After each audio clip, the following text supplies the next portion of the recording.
So we are going to have another chemistry class today, and we are going to continue from where we stopped, which are the separation techniques, and inshallah we are going to finish them today.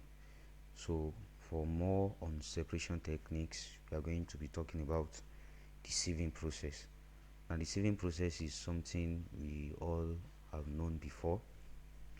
So when you want to sieve, you use sieving to separate solid particles of different sizes. So they must be solid, then they must have different sizes before you can separate them. So the sieve is made with holes small enough to hold the bigger size particles, while the smaller size particles are let through the sieve. So that is how sieving works. So it's just like, a good example is the one we do at home. If you have someone that have seen where they are preparing jam flour before, that's your elubo. So what they are going to do is, after they have grinded it with the machine, then they are going to pour it into sieves. The sieve is going to have holes, then they pour it inside, so that the finer particles, those are the very small particles, are going to pass through the sieve, while the bigger ones that are not useful are going to remain inside. This is also the same process they use in preparing gari. It's also the same process. They are going to sieve it after grinding, then those ones that are left, probably they are going to be poured away. And there are some times that we must also use sieve, but that one I won't call it sieving, I'm going to call it filtration, but we don't need it here, so don't worry about that. So just know that we use sieve to separate solid particles of different sizes. Now, so apart from sieving, we also have magnetic separation. So we use magnetic separation when you have magnetic particles. So magnetic particles are those substances that are attracted to magnets, like iron. Mostly your window net is mostly made up of iron. So you notice that your magnet is going to attract that particular iron. Also the same thing as nails. All these nails, they are also attracted to magnets. So just in case they mix with other stuff, you can easily use magnets to separate them. When you bring magnet close to it, so the magnet will just attract the magnetic material and leave the non-magnetic material. So you can use that to separate magnetic ones from non-magnetic ones. But if everything is just magnetic, then you can't use it. It's not possible. So an application of this is, we use it to remove impurities from tin ore. Now tin ore is actually tin, and tin is a magnetic material. That means it can be attracted by magnet. So whenever you meet tin ore, now that tin ore is like the raw form of tin. So where they are going to extract it is not going to be alone, it's going to be with other materials that are not useful for us. So what we are just going to do is we expose them to a magnet. So the magnet will just remove the tin and cancel out all those ones that are not magnetic materials. So we can just apply something like that to remove the magnetic ones. Now, so another one is sublimation. Now sublimation, you need to know what we call sublimation. So sublimation is the process that when you heat a solid particle, you know, the normal process is that when you have a solid, when you heat it, it's supposed to turn to liquid, and when you heat it, it's supposed to turn to gas, or it's supposed to turn to vapor. Let me call it vapor and not gas. Now the process of solid turning to liquid, we call it melting. Then process of liquid turning to vapor, we call it vaporization.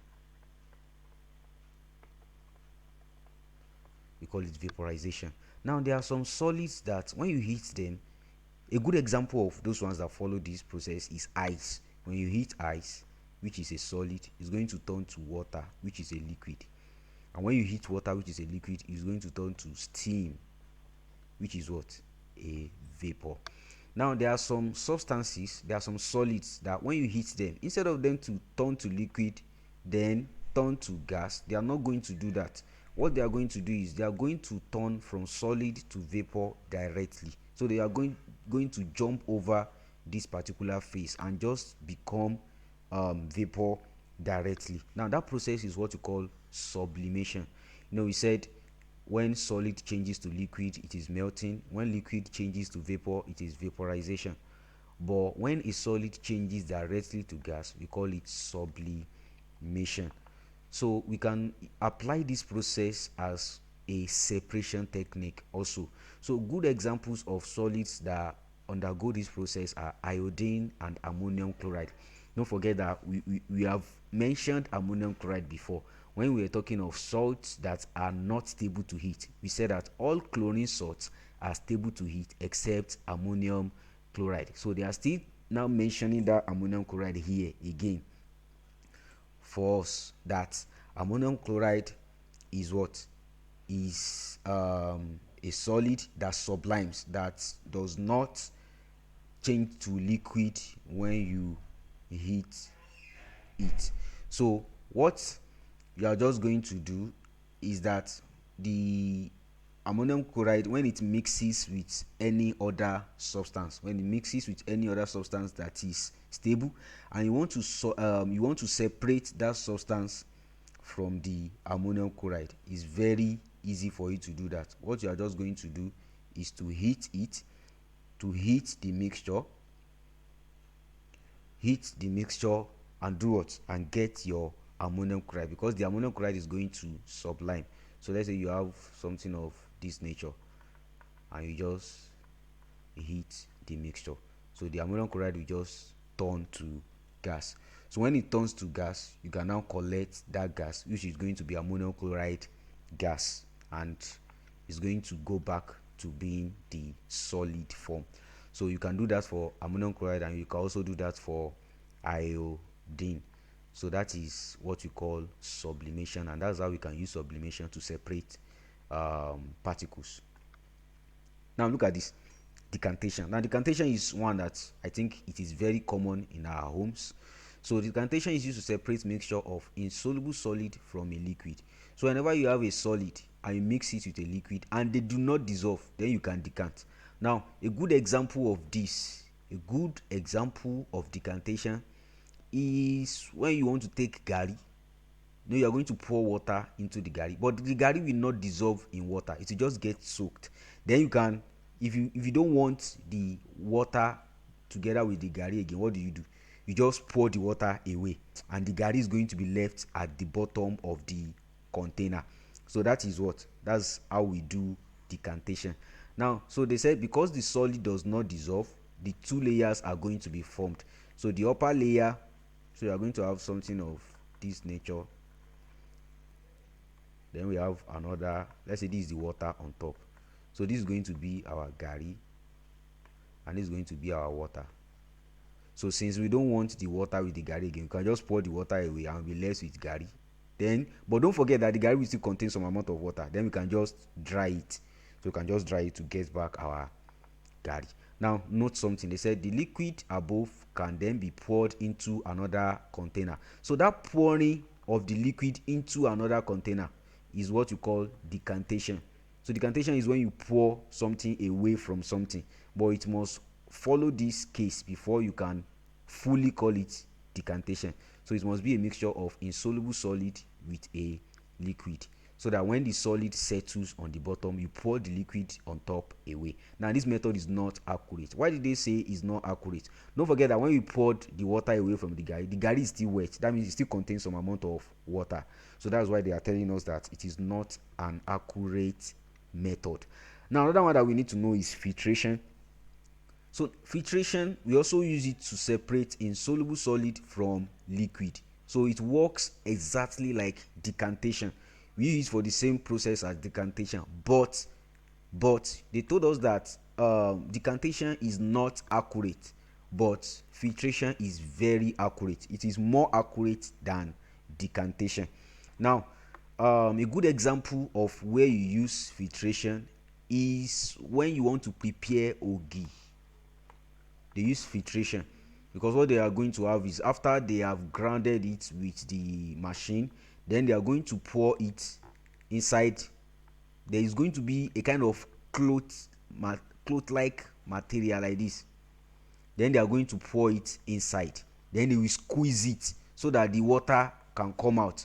Then the one that is left here, they pour it away. Now this one that is coming out is the actual ogi that you need, but this one that they are pouring away are the solid particles that are inside that are useless. You discover that in most cases they give them to animals to eat. In most cases they give them to animals to eat. I think they call it a or something like that. So it's like the waste particle that is useless. Now another example of where you can use filtration is there's something we call the filter paper. It's a paper, but it's a circular kind of paper that you can fold. Now when you fold it, it's going to form a funnel. You fold it and it's going to form a funnel. Now this funnel, you can now put it maybe on top of a container. Now after putting it on top of the container, you are going to pour the mixture. You are going to pour the mixture inside. So let's say we have poured our mixture inside. Now the liquid part of the mixture will just come out and drop into our container, while the solid part that is not soluble in it will just remain here. Please don't try this method with salt and water. Our table salt, the normal salt and water, this method is not going to work. Why? Because salt is actually soluble in water, so the salt is going to disappear completely, so that when you pour the water into the filter paper, everything will come out, nothing is going to be left here. So you only use it in cases where the particle does not dissolve inside that particular liquid. So that's the only time that you can use filtration. So you can also use it to separate chalk particles from water. So you can try that. Maybe you grind some chalk particles and put it inside water. You see that it's not going to dissolve. It is not going to dissolve. You still see these chalk particles that will settle in the water. So you can use decantation. Maybe you have water. Let's say we have water and we have salt particles in chalk particles inside. So let's say we have white chalk particles. So what you can first do in the first case is you first decant it. So when you decant it, that means you pour this water on top away. Now you are going to be left with this. You have the chalk particle that are still wet, that still contain some amount of water. Then you can filter it. So you pour it inside a filter paper so that the remaining water can drain into this container. Then the chalk particles are going to be left inside your filter paper. So that is how we use filtration. Now, so apart from filtration, we also have centrifugation. Now in centrifugation we use a machine called the centrifuge. We use a machine called the centrifuge.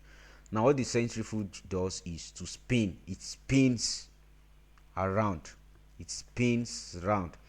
So it's going to contain like a circular holder. Then they are going to have different tubes attached to the holder. Then whatever you want to separate, you pour it into one of the tubes. Now when you pour it into one of the tubes, then inside the other tubes, the other tubes are going to be empty, so you just pour water into them. Now you pour the same amount of mixture that you pour here is the same amount of water that you pour into the other tubes. Now the reason we are pouring the water inside is to ensure that there is a kind of uniform rotation of this particular machine, so that the process can be carried out effectively. Because if these materials are empty, the process is not going to be effective. The machine will not function properly. Now, so when they now spin this particular machine, the machine spins, it goes round. So it goes around very fast. Now when it's going around very fast, it's going to spin in such a way that whatever mixtures that you pour inside here, they are going to get separated. So let me show you how the stuff is going to look like. So is going to look somehow like before. At the beginning when you poured your mixture inside, everything was just together. Now after the process has finished, this is what you are going to have. You still have your test soup. Then the mixture inside would have separated. There will be a layer below. There's going to be another layer on top, like this. So you see that this one mixture has gotten separated into two. So now the way it's going to happen is that the heavier particles in the mixture will go to the bottom. These ones are heavy. That's why they are at the bottom. Why do the lighter ones, these ones are light? They are not heavy. That's why they are on top. So those ones that are heavy will sink to the bottom, while those ones that are light are going to be on top. So that's how centrifugation, that's how it works. The machine spins around and send the heavy particles to the bottom, while the light ones will be on top. So we use centrifugation in the separation of blood samples. So they use it to separate blood samples. They separate your blood contain, I think it contains platelets. It contains platelets, white blood cells, red blood cells, stuff like that. So you can use centrifugation to separate them. Now this is not a common process. Mostly you see this in hospitals, not in houses.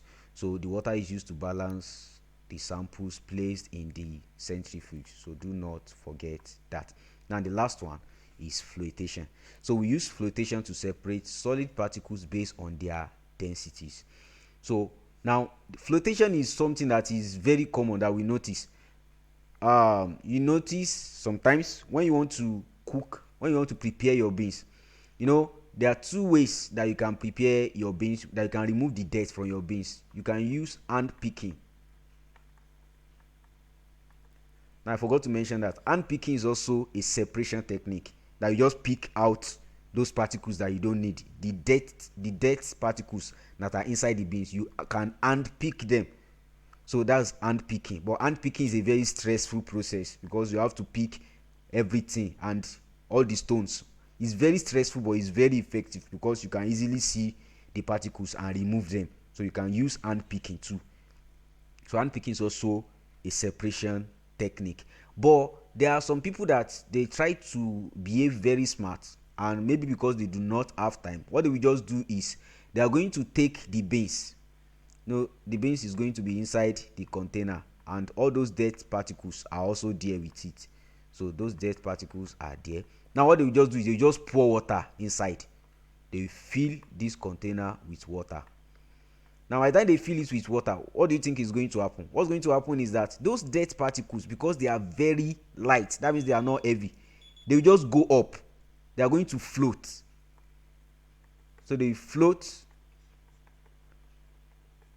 So instead of having these white dirt particles around, they will just float to the surface of the water. Then the beans, because the beans are heavier, they will remain at the bottom. So you can just remove this, you can just decant it. So that is how you carry out flotation. But note that this method too might not be effective for separating dirt from your beans. Why? Because there are sometimes that beans is going to contain stone particles. There are going to be some stones inside. Now those stones that are inside, they will not float with the dirt. Why? Because they are heavier, so they will also stay at the bottom with the beans. So that's why it's not very effective. So this is how we also use flotation. So those are the remaining separation techniques that we have in chemistry, and I think this is going to be the end of this particular chapter of chemistry, although there is still a little bit of stuff that we're supposed to discuss, which is I think when you want to test for purity of substances. That's why you talk about melting points, boiling points, and those stuffs.